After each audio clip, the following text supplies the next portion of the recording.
40,000 বছর যদি কবরে আযাব হয়, 40,000 বছর যদি কবরে আযাব হয়, তখন কি হবে? এবার ভেবে দেখেন, এখন যারা কবরে যাচ্ছে,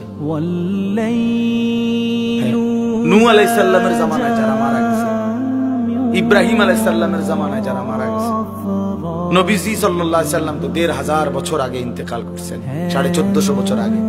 তো ওই সময় যারা মারা গেছে তারা কবরে পড়ে আছে আজকে 1,500 বছর, 1,500 বছর, 1500 বছর।